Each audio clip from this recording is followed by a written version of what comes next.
ITR-1 किस तरीके से फाइल कर सकते हैं, पूरा ही स्टेप देखेंगे, इसलिए ये वीडियो थोड़ी लेंथी हो सकती है। इसमें आपकी जितनी भी सैलरी रही होगी वो सैलरी पूरा देखने को मिलेगा। बैंक का इंटरेस्ट बिल्कुल सेम इसमें देखने को मिल रहा है, तो ये सारा कुछ आपको चेक कर लेना है। देखिए ये भी कंफर्म हो चुका है। देखिए यहाँ पे पूरा ही डिटेल देखने को मिल जाएगा। केवल और केवल यहाँ पे इनका चेकबॉक्स पे सेलेक्ट करना है। इनका नाम ऑटोमेटिक लिखा हुआ गया, फादर नेम ऑटोमेटिक आ गया है। अब ये खुद से भर रहे हैं इसलिए सेल्फ लिखा हुआ है कि कोई भी एरर नहीं आया है। आपके केस में अगर कोई एरर यहाँ देखने को मिलता है, आज के इस नए वीडियो में हम बात करने वाले हैं कि आप ऑनलाइन इनकम टैक्स के पोर्टल पे ITR-1 किस तरीके से फाइल कर सकते हैं।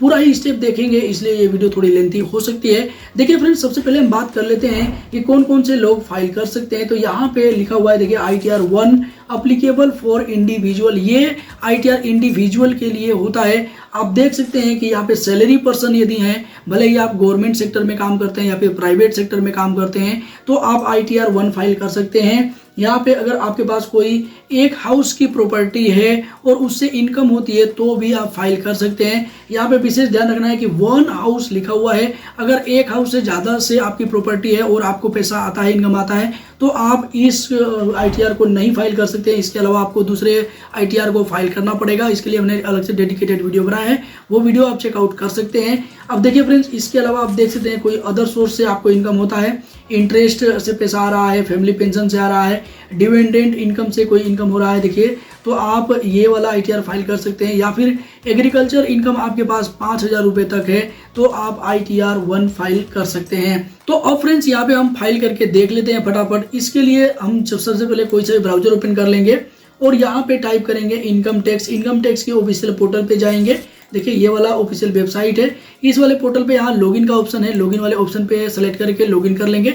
रजिस्टर आपने अभी तक नहीं किया है तो रजिस्टर कर सकते हैं, बहुत ही आसान प्रोसेस है। कोई दिक्कत आ रही है तो वो वाली वीडियो चेकआउट कर सकते हैं जो कि हमने ऑलरेडी बनाया हुआ है इसके ऊपर। आप देख सकते हैं यहाँ पे हमने यूजर ID यानी कि पैन कार्ड नंबर एंटर कर लिया है। कंटिन्यू कर देंगे। अगले इंटरफेस कुछ इस टाइप से आएगा। यहाँ पे चेकबॉक्स पे सेलेक्ट करना है, थोड़ा नीचे की साइड आएंगे और यहाँ पे आपको पासवर्ड एंटर कर लेना है। पासवर्ड एंटर करने के बाद आपको कंटिन्यू करना है। देखिए अगर आप पासवर्ड भूल गए हैं तो आप पासवर्ड को फॉरगेट कर सकते हैं, बहुत ही आसान प्रोसेस है।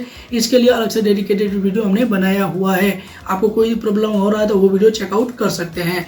अब देखिए फ्रेंड्स, यहाँ पे इनकम टैक्स रिटर्न फाइल करने से पहले सबसे पहले तो आपको एक काम करना है कि आपको AIS चेक कर लेना है। AIS में आपकी कितनी इनकम ऑनलाइन शो कर रही है। प्रोसीड करेंगे तो आपको देखने को मिल जाएगा। यहाँ पे आपका AIS और TIS दोनों देखने को मिलेगा। देखिए AIS शो कर रहा है, AIS पे आप सेलेक्ट करेंगे। देखिए यहाँ पे आपको TIS देखने को मिल रहा है जो कि टैक्स इन्फॉर्मेशन समरी है, और AIS जो कि एनुअल इन्फॉर्मेशन स्टेटमेंट है। तो देखिए यहाँ पे TIS में आप देखेंगे तो आपको यहाँ पे आपका पहले तो पार्ट A में पूरा डिटेल देखने को मिलेगा। देखिए जनरल इन्फॉर्मेशन आपको देखने को मिल रहा है। यहाँ पे आपको देखने को मिल रहा है टैक्स पेयर इन्फॉर्मेशन। इसमें आपकी जितनी भी सैलरी रही होगी वो सैलरी पूरा देखने को मिलेगा, और उसके बाद से कोई इंटरेस्ट आपने अर्न किया है सेविंग अकाउंट से तो वो देखने को मिलेगा। डिपॉजिट करके इंटरेस्ट अर्न किया है वो देखने को मिलेगा। इसके अलावा जितनी भी अलग अलग टाइप के अर्निंग आपने किया है या फिर कोई म्यूचुअल फंड परचेज या फिर सेल किया है उसका डिटेल देखने को मिल जाएगा। अब देखिए फ्रेंड्स, ये आपने चेक कर लिया है। अब उसके बाद से आप यहाँ से अपना एनुअल स्टेटमेंट भी चेक कर सकते हैं। इन्फॉर्मेशन ये दोनों ही मैच करा सकते हैं। इसमें दोनों में इनके केस में सारा डिटेल बिल्कुल सेम है। देखिए बैंक का इंटरेस्ट बिल्कुल सेम इसमें देखने को मिल रहा है। अदर इनकम में इनकी जो सैलरी है वो देखने को मिल रही है। तो ये सारा कुछ आपको चेक कर लेना है। अब उसके बाद से आपको फाइल करना है। लेकिन काफ़ी लोगों के केस में ऐसा देखने को मिलता है कि भैया उनकी तो सैलरी रहती है लेकिन जब वो चेक करते हैं AIS तो उसमें कोई भी डिटेल देखने को नहीं मिलता है। तो ऐसे एक पर्सन का मैं दिखा देता हूँ और उनका ही मैं इधर फाइल करके भी दिखा दूंगा जिससे कि बेटर रिस्पॉन्स मिलेगा। देखिए फ्रेंड्स, यहाँ पे मैं लॉग आउट कर लेता हूँ और दूसरे पर्सन का यहाँ पे मैं डिटेल एंटर कर लेता हूँ। देखिए यहाँ पे लॉग आउट हो रहे हैं। यहाँ पे अब हमने दूसरे पर्सन का यूजर ID एंटर कर लिया है। कंटिन्यू करेंगे और अब इनका हम पासवर्ड इधर एंटर कर लेंगे। सेम चीज, अगर आप पासवर्ड भूल गए हैं तो चेंज कर सकते हैं। कंटिन्यू करेंगे। यहाँ पे हम सफलतापूर्वक लॉगिन हो चुके हैं। अब जैसे कि इससे पहले हमने जिस पर्सन का चेक किया था उनका AIS में डिटेल देखने को मिल रहा था, उनकी जितनी भी तनख्वाह थी। लेकिन इन पर्सन का देखिए ये डैशबोर्ड पे जाएंगे और यहाँ पे AIS है ना, AIS वाले ऑप्शन पे सेलेक्ट करेंगे तो इनकी सैलरी चालू है। ये गवर्नमेंट एम्प्लॉई है लेकिन इनका कोई भी सैलरी यहाँ पे शो नहीं कर रहा है। हो सकता है कि इन्होंने बीच में अभी भी ज्वाइन किया है तो इसलिए इनका कोई भी डिटेल देखने को नहीं मिल रहा है। देखिए AIS वाले ऑप्शन पे आप सेलेक्ट करेंगे और यहाँ पे टैक्स पेयर इन्फॉर्मेशन पे सेलेक्ट करेंगे तो यहाँ पे केवल और केवल बैंक का ही सेविंग अकाउंट से जो इंटरेस्ट मिला है वही देखने को मिल रहा है, सैलरी इनका शो नहीं कर रहा है। अब उसके बाद से एनुअल इन्फॉर्मेशन भी आप अगर चेक करें तो यहाँ भी कुछ नहीं देखने को मिल रहा है और इनके एम्प्लॉयर ने फॉर्म 16 भी प्रोवाइड नहीं किया। देखिए केवल और केवल इंटरेस्ट शो कर रहा है और इसके अलावा कुछ भी नो फाइन देखने को मिल रहा है। लेकिन फिर भी आप अपना ITR फाइल कर सकते हैं जिससे कि इन फ्यूचर में कोई भी नोटिस वगैरह का सामना आपको ना करना पड़े। इसके लिए आपको करना क्या है कि सबसे पहले यहाँ पे होम पेज पे आ जाना है और यहाँ पे देखिए फ्रेंड्स, यहाँ पे दोबारा से हम अपने डेस्क बोर्ड पे आ जाएंगे। देखिए डेस्क बोर्ड पे आ चुके हैं इनकम टैक्स के पोर्टल पे। अब यहाँ पे फाइल नाउ का जो ऑप्शन है इस पे ही आपको सेलेक्ट करना है। अब जिस भी असेसमेंट ईयर में आप फिल कर रहे हैं उस असेसमेंट ईयर का यहाँ पे ईयर देखने को मिल जाएगा। अब देखिए फ्रेंड्स, यहाँ पे चूंकि बताया गया है कि 31 मार्च तक जो भी आपने अर्निंग किया है इसके लिए आपने यहाँ पे फिल करना है। देखिए अगर आपका नॉर्मल ईयर की बात करें, कैलेंडर ईयर की बात करें तो आपका 1 जनवरी से लेकर के 31 दिसंबर तक होता है, लेकिन अकाउंटिंग में ऐसा नहीं होता है। अकाउंटिंग में आपका जो ईयर चालू होता है 1 अप्रैल से स्टार्ट होता है और 31 मार्च को खत्म हो जाता है। और उसके बारे में यहाँ बताया गया है कि जो ईयर अभी अभी एंडिंग हुआ है 31 मार्च को, इसके लिए आपको रिटर्न फाइल करना है। तो अब देखिए यहाँ पे फाइल नाउ वाले ऑप्शन पे सेलेक्ट करेंगे। उसके बाद से यहाँ पे आप कभी भी फाइल करें, देखिए प्रोसेस बिल्कुल सेम रहेगा, बहुत ही अच्छे तरीके से आपको समझना है। तो देखिए फ्रेंड, जैसे कि यहाँ पे लिखा हुआ है सेलेक्ट असेसमेंट ईयर। अब असेसमेंट ईयर में आपको ध्यान देना है कि यहाँ पे अभी के समय में लिखा हुआ है करेंट असेसमेंट ईयर 2024-2025 है।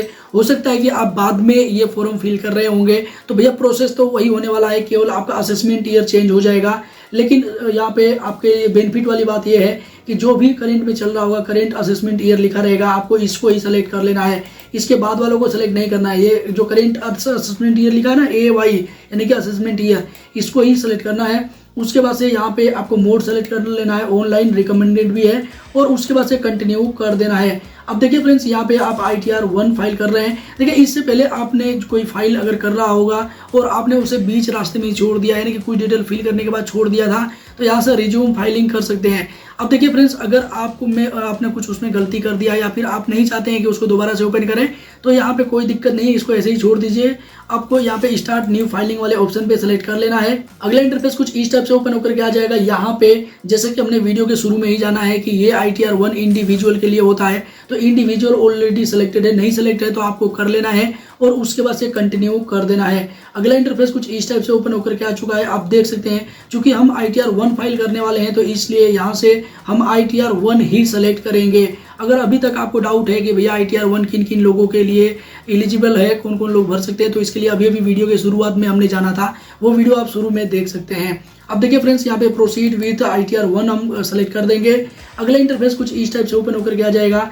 यहाँ बताया जा रहा है कि भैया 2 टाइप के रिज्यूम है। रिज्यूम है जो कि पहला रिज्यूम है, जो न्यू वाला रिज्यूम है वो डिफॉल्ट है। अगर आप पुराने वाले के साथ जाना चाहते हैं, अगर 80C का डिडक्शन लेना चाहते हैं, 80D का लेना चाहते हैं, तो इसके लिए आपको नो करना पड़ेगा। चलिए मैं आपको बताऊंगा कि ये कहाँ पे सेलेक्ट करने की बात की जा रही है। केवल और केवल आपको यहाँ पे ओके कर देना है, कुछ काम नहीं करना है। अब उसके बाद से आपको यहाँ पे लेट्स गेट स्टार्टेड वाले ऑप्शन पे सेलेक्ट कर देना है। अब देखिए फ्रेंड्स, यहाँ पे सबसे पहले पूछा जा रहा है क्या आप जो आपकी टैक्सेबल इनकम ज़्यादा है, जो एग्जम्पशन लिमिट है उसे, इसलिए आप ये इनकम टैक्स रिटर्न फाइल कर रहे हैं तो आपको ये वाला ऑप्शन सेलेक्ट करना है। या फिर आपने कोई फॉरेन ट्रेवल किया है यहाँ पे और उस पे 2 लाख रुपए तक का आपने इन्वेस्ट किया, इससे ज़्यादा किया है 2 लाख से, तो आप ये फाइल करना चाहते हैं तो कर सकते हैं। या फिर इलेक्ट्रिसिटी बिल आपका 1 लाख से ज़्यादा आ गया है तो आप फाइल कर सकते हैं। या फिर इनमें से कोई ऑप्शन मैच नहीं कर रहा है तो आपको अदर सेलेक्ट कर लेना है। काफ़ी लोगों के केस में PF का पैसा कट जाता है और वो काम ही नहीं कर रहे हैं या फिर 2-3 महीना काम किए रहते हैं, तो भैया 2-3 महीने की सैलरी कितनी होगी, तो वो तो आपकी एग्जम्पशन लिमिट से पार नहीं जाने वाली है। तो इसलिए आपको अदर ही सेलेक्ट कर लेना है और उसके बाद से कंटिन्यू कर देना है। अब देखिए फ्रेंड्स, हमने कंटिन्यू कर दिया है। इनके केस में ये गवर्नमेंट एम्प्लॉई हैं, लेकिन इन्होंने पूरे साल काम नहीं किया है क्योंकि अभी हाल ही में इन्होंने ज्वाइन किया है। 3-4 महीने का पैसा है, वो भी अभी हम देखेंगे इस वीडियो में कि इनका कितना पैसा है और वो ही एंटर करने वाले हैं। देखिए फ्रेंड्स, अगला इंटरफेस कुछ इस टाइप से ओपन होकर के आ चुका है। आप देख सकते हैं यहाँ पे एक और पॉपअप नजर आ रहा है। यहाँ बताया जा रहा है कि कुछ इन्फॉर्मेशन आपकी तो ऑटोमेटिक आ जाएगी AIS से TIS से, लेकिन अगर आपको ऐसा लगता है, डाउट लगता है कि एंट्री जो भी मिसमैच है, तो आप दोबारा से एडिट कर सकते हैं। तो देखिए अब हम ओके कर देंगे क्योंकि हमारे तो AIS में कुछ दिख भी नहीं रहा था। अब देखिए फ्रेंड्स, यहाँ पे आप देख सकते हैं कि सबसे पहले पर्सनल इन्फॉर्मेशन आपको देखने को मिलेगा। ये पूरा स्टेप आपको क्लियर करना है। देखिए यहाँ पे पहले स्टेप आपने पूरा किया है, उसके बाद से आप अगले स्टेप को पूरा कर पाएंगे, सेलेक्ट कर पाएंगे। तो देखिए पहले स्टेप को हमने सेलेक्ट कर लिया है, ये ओपन हो रहा है। अब उसके बाद से देखिए यहाँ पे आपको डिटेल मैच करा लेना है। पहला स्टेप यहाँ भी आपको देखने को मिल रहा है कि पर्सनल इन्फॉर्मेशन रहेगा, दूसरा आपका ग्रोस टोटल इनकम रहेगा, आपको एंटर करना पड़ेगा, कोई आपका डिडक्शन हुआ है उसके बारे में बताना पड़ेगा, उसके बाद से कोई टैक्स वगैरह आपने पे किया है उसके बारे में बताना पड़ेगा, और लास्ट में आपको देखने को मिल रहा है टोटल टैक्स की लायबिलिटी क्या है वो आपको निकल करके आ जाएगी, और उसके बाद से हम सबमिट करेंगे। तो देखिए यहाँ पे पर्सनल डिटेल को आप वेरीफाई कर लीजिए, अगर कुछ गलत है तो एडिट कर सकते हैं। अब इसमें कॉन्टैक्ट डिटेल ही एडिट करने का ऑप्शन आ रहा है, मोबाइल नंबर और ईमेल आईडी, तो आप चेक कर लीजिए। उसके बाद से यहाँ पे आपको देखने को मिल रहा है नेचर ऑफ एम्प्लॉयमेंट, तो आपके जो भी एम्प्लॉयमेंट है यहाँ से सेलेक्ट कर लीजिए, सेंट्रल गवर्नमेंट से हैं, स्टेट गवर्नमेंट से हैं, पब्लिक सेक्टर से हैं, या फिर कोई अदर है। देखिए अदर है तो इधर अदर सेलेक्ट कर लीजिए, अदर पेंशनर है तो ये सेलेक्ट कर सकते हैं, PSU पेंशनर है तो ये सेलेक्ट कर सकते हैं। देखिए फ्रेंड्स अभी फिलहाल में यहाँ पे हम अदर वाले ऑप्शन पे नहीं सेलेक्ट करेंगे, अदर वाले ऑप्शन पे केवल वो लोग सेलेक्ट कर सकते हैं जो कि मान लीजिए आपका अगर PF का पैसा कट गया है और अब आप कहीं एम्प्लॉय नहीं हो तो आप अदर सेलेक्ट कर लेना है। इनके केस में ये स्टेट गवर्नमेंट के एम्प्लॉय हैं तो स्टेट गवर्नमेंट सेलेक्ट कर लेंगे। अब यहाँ पे सेक्शन में आपको कुछ भी चेंज नहीं करना है। यहाँ पे आप देख सकते हैं, थोड़ा नीचे की साइड आएंगे तो देखिए फ्रेंड्स यहाँ पे पूछा जा रहा है कि क्या आप ये जो रिजीम है वो बाय डिफॉल्ट में न्यू वाली है, अगर आप ओल्ड वाले के साथ जाना चाहते हैं तो यहाँ पे आपको यस करना है और कंटिन्यू करना है। तो देखिए फ्रेंड्स ओल्ड वाले में आपका केवल और केवल 5 लाख रुपए तक जो पैसा है उस पर टैक्स नहीं लगता है, उसके ऊपर जितना भी है आपको पे करना ही पड़ेगा। अब ये केवल उनके लिए बेनिफिट है जो काफ़ी ज़्यादा इन्वेस्टमेंट किए हुए हैं, जो कि 1.5 लाख रुपए तक आपका ATC में भी मिल जाता है, उसके अकॉर्डिंग आपने किया है तो आप इसके साथ जा सकते हैं। हालांकि हमने कोई भी इन्वेस्टमेंट नहीं किया है, जो भी एम्प्लॉय का भर रहे हैं वो उन्होंने कुछ भी इन्वेस्टमेंट नहीं किया है। तो आपके केस में अगर आपने नॉर्मल इन्वेस्टमेंट किया या कुछ भी नहीं किया है तो भैया न्यू रिजीम से भरना है, आपको नो सेलेक्ट रहने देना है।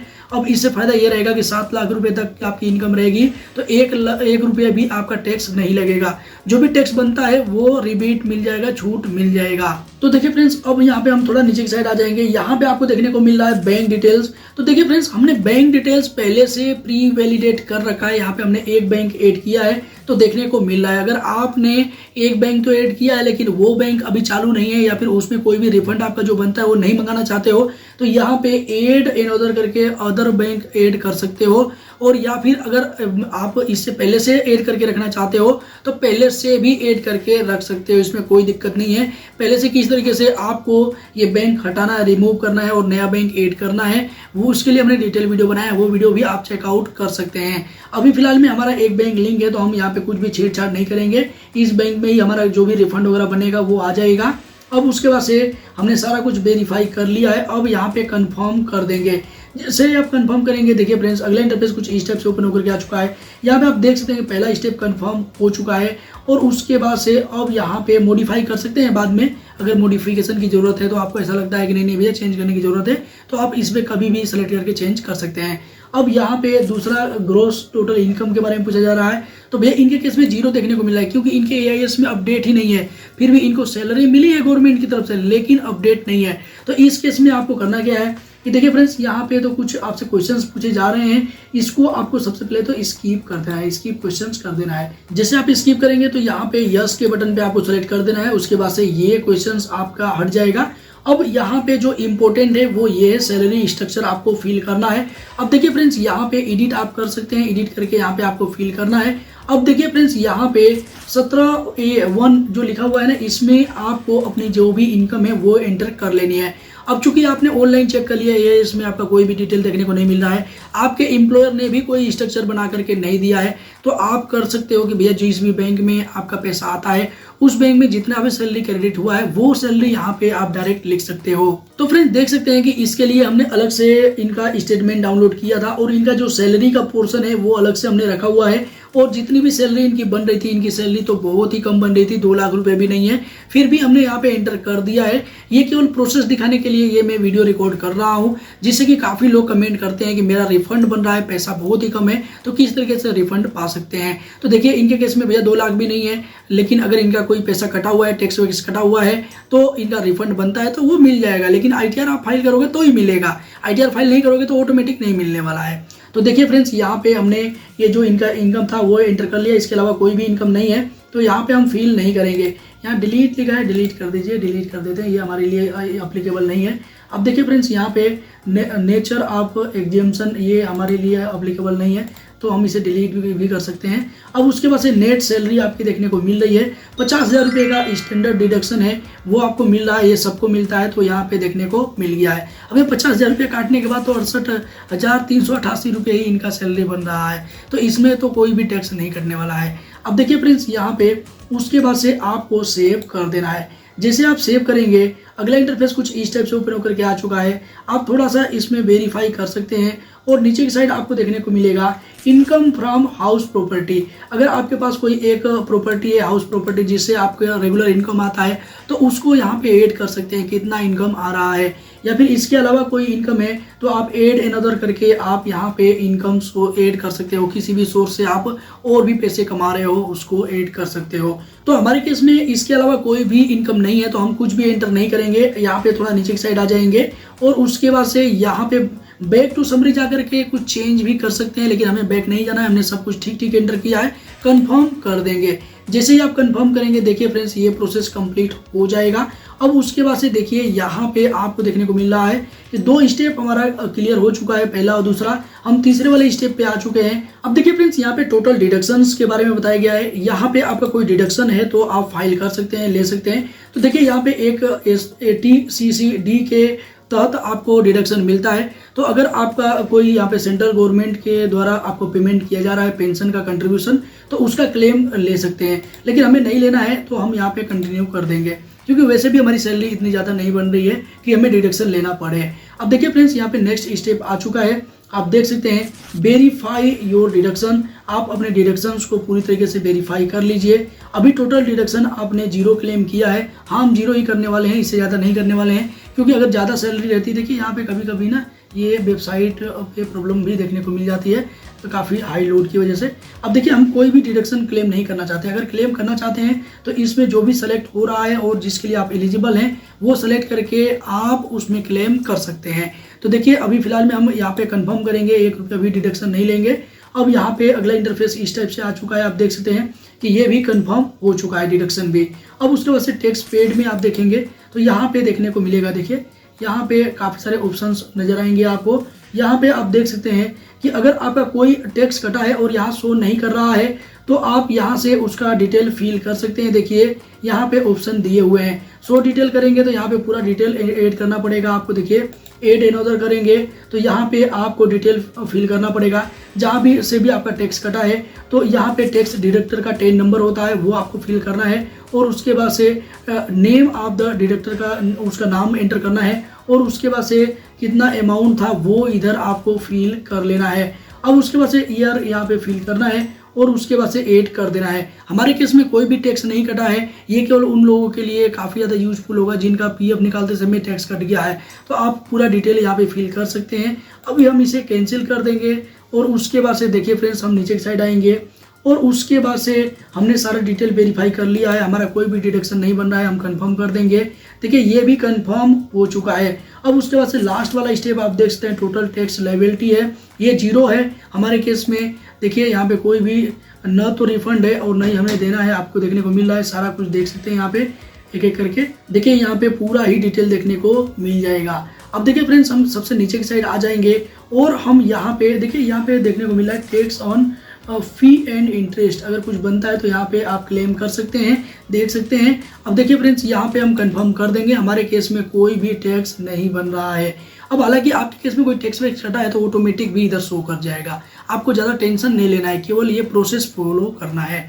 अब देखिए फ्रेंड्स, यहाँ पे आप देख सकते हैं कि पूरी तरीके से हमने सारे स्टेप्स को कंफर्म कर लिया है। अब यहाँ से आपको प्रोसीड कर देना है। जैसे आप प्रोसीड करेंगे, देखिए एक बार आपको अपने रिटर्न को प्रीव्यू देख लेना है। देखिए फ्रेंड्स, यहाँ पे आपका ग्रोस इनकम ये बन रहा है। आपको देखने को मिल रहा है। अब यहाँ पे प्रीव्यू रिटर्न यानी कि इसको पूरी तरीके से देख सकते हैं, इसमें कुछ चेंज है तो उसे आप कर भी सकते हैं। अब देखिए फ्रेंड्स, यहाँ पे आप देखते हैं प्रीव्यू एंड सबमिट। देखिए यहाँ पे आप एक एक करके वेरीफाई कर लीजिए। अब उसके बाद से सारा कुछ ठीक है, अगर ठीक नहीं है तो आप बैक जाकर के चेंज भी कर सकते हैं, करेक्शन कर सकते हैं। अभी इनके केस में सारा कुछ ठीक है, केवल और केवल यहाँ पे इनका चेकबॉक्स पे सेलेक्ट करना है। इनका नाम ऑटोमेटिक लिखा हुआ आ गया है, फादर नेम ऑटोमेटिक आ गया है। अब ये खुद से भर रहे हैं इसलिए सेल्फ लिखा हुआ है। इनका पिन नंबर आ गया है और उसके बाद से प्लेस आ गया है, ऑटोमेटिक डेट आ गया है कब ये फिल कर रहे हैं। अब उसके बाद से अगर कोई डिटेल्स ये आपके पास अवेलेबल है तो फिल कर सकते हैं, अन्यथा खाली छोड़ सकते हैं, कोई दिक्कत वाली बात नहीं है। अब आपको प्रोसीड टू प्रीव्यू कर देना है। देखिए इस पे आप जैसे सेलेक्ट करेंगे तो एक बार पूरी समरी आपको देखने को मिलेगी। असेसमेंट ईयर 2024-2025 के लिए हम फाइल कर रहे थे, बाद में अगर आप दूसरे असेसमेंट ईयर के लिए फाइल करेंगे तो सेम प्रोसेस से अप्लाई करेंगे, आपको यहाँ पे दूसरा असेसमेंट ईयर देखने को मिलेगा। तो देखिए फ्रेंड्स, हमने बिल्कुल सही से सारा कुछ मैच करा के फाइल किया है, तो इसलिए हमने सब कुछ वेरीफाई कर लिया, सारा कुछ ठीक है, कोई दिक्कत वाली बात नहीं है। तो अब हम सबसे नीचे की साइड आ जाएंगे, ये पूरा ही वेरीफाई कर लेंगे। और देखिए फ्रेंड्स, हमने ये वेरीफाई कर लिया है पूरी तरीके से। अब उसके बाद से प्रोसीड टू वैलिडेशन वाले ऑप्शन पे सेलेक्ट कर देंगे। देखिए फ्रेंड्स, ये प्रोसेस हो रहा है, लोडिंग ले रहा है। और अब उसके बाद से आप देख सकते हैं कि कोई भी एरर नहीं आया है आपके केस में। अगर कोई एरर यहाँ देखने को मिलता है तो यहाँ पे एरर पे ऑप्शन पे सेलेक्ट करेंगे तो डायरेक्ट उस एरर के जगह पे चले जाएंगे और वहाँ पे करेक्शन करने के बाद वैलिडेशन कर सकते हैं। यहाँ नो एरर वेयर फाउंड देखने को मिल रहा है, कोई एरर नहीं है और वैलिडेशन सक्सेसफुल हो चुका है। अब उसके बाद से देखिए प्रोसीड टू वेरिफिकेशन देखने को मिल रहा है, इस पे आपको सेलेक्ट करना है। अब देखिए फ्रेंड्स, अगला इंटरफेस कुछ इस टाइप से ओपन होकर के आ चुका है। आपको यहाँ पे नोट देखने को मिल जाएगा, आप पढ़ सकते हैं। और वेरीफाई करने के 3 रास्ते बताए गए हैं। ई वेरीफाई नाउ अभी कर सकते हैं, या फिर ई वेरीफाई लेटर कर सकते हैं, बाद में कर सकते हैं, या फिर वेरीफाई वाया ITR 4 भी कर सकते हैं। तो अभी फिलहाल में यहाँ पे हम ई वेरीफाई नाउ पे सेलेक्ट करेंगे और उसके बाद से कंटिन्यू करेंगे। अब उसके बाद से देखिए फ्रेंड्स, यहाँ बताया गया है कि आप किस किस मेथड से कर सकते हैं। तो देखिए यहाँ पे OTP के माध्यम से कर सकते हैं, देखिए नेट बैंकिंग के माध्यम से कर सकते हैं, या फिर थ्रोट बैंक अकाउंट के माध्यम से कर सकते हैं, डीमेट अकाउंट के माध्यम से कर सकते हैं। आपके पास EVC है तो उसके माध्यम से कर सकते हैं, आपके पास कोई भी OTP है उसके माध्यम से कर सकते हैं। या फिर यहाँ पे लिखा हुआ है I would to like to verify using OTP on mobile. देखिए आप अपने मोबाइल आधार कार्ड में जो रजिस्टर्ड मोबाइल नंबर है उस पर OTP मंगा के भी कर सकते हैं। देखिए फ्रेंड्स, अभी ये ऑप्शन बहुत ही बढ़िया वाला होता है, इस पर आपको सेलेक्ट करना है। अब उसके बाद से आपको कंटिन्यू कर देना। आपके रजिस्टर्ड मोबाइल नंबर पे एक OTP जाएगा।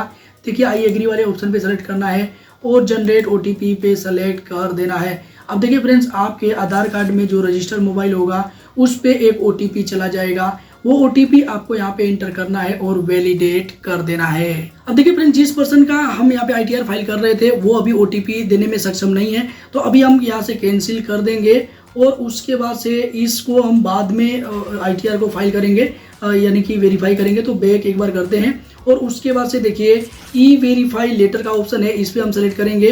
तो देखिए फ्रेंड्स, ये 30 दिन का टाइम है, वो बहुत ही ज़्यादा टाइम होता है, एक दिन के लिए भी बहुत ही टाइम होता है, लेकिन यहाँ पे 30 दिन का दिया जा रहा है। तो अब यहाँ से आपको कंटिन्यू कर देना है। अब जैसे आप कंटिन्यू करेंगे तो देखिए हमने सेलेक्ट कर लिया है और उसके बाद से कंटिन्यू करेंगे तो अब देखने को मिलेगा कंफर्मेशन सबमिट रिटर्न।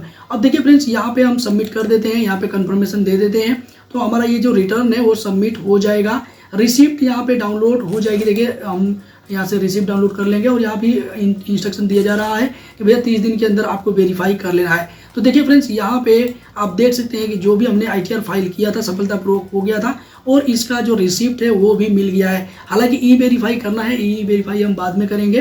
तो ई वेरीफाई जब OTP के माध्यम से करना है तो हम देख लेते हैं कि अभी क्या कुछ ऑप्शंस देखने को मिल रहा है। तो यहाँ पे ई फाइल वाले ऑप्शन पे जाएंगे और यहाँ पे आप देख सकते हैं यहाँ पे ऑप्शंस कई सारे देखने को मिल जाएंगे। तो अभी यहाँ पे हमें देखने को मिल रहा है ई वेरीफाई रिटर्न। देखिए यहाँ पे जब ई फाइल वाले ऑप्शन पे जाएंगे ना बाद में कभी, तो उसके बाद से यहाँ पे आपको देखने को मिल रहा है ये पहले वाले ऑप्शन पे ही यहाँ पे तीसरा ऑप्शन देखने को मिल रहा है ई वेरीफाई रिटर्न। आपको बाद में इस वाले ऑप्शन पे सेलेक्ट करना है और यहाँ पे अभी कोई ऑप्शन देखने को नहीं मिला है, 0 रिटर्न देखने को मिल रहा है। तो हो सकता है कि बाद में ये शो करे, तो बाद में हम वेरीफाई कर लेंगे। तो देखिए फ्रेंड्स, यहाँ पे आपको देखने को मिल गया है, कुछ देर बाद ही यहाँ पे आपको देखने को मिल जाएगा कि आपने जो ITR फाइल किया है ना वो कुछ इस तरीके से है। आपका पूरा डिटेल देखने को मिलेगा और ई वेरीफाई करने का ऑप्शन देखने को मिल जाएगा। यहाँ से डिस्कार्ड भी आप कर सकते हैं। तो बाद में हम यहाँ से ई वेरीफाई कर लेंगे। अगर आपको यहाँ नहीं देखने को मिल रहा है तो आपको एक काम करना है कि ई फाइल वाले ऑप्शन पे ही जाना है और उसके बाद से यहाँ पे व्यू फिलेट रिटर्न वाले ऑप्शन पे जाना है। तो यहाँ भी देखने को मिल जाएगा, देखिए कुछ इस तरीके से।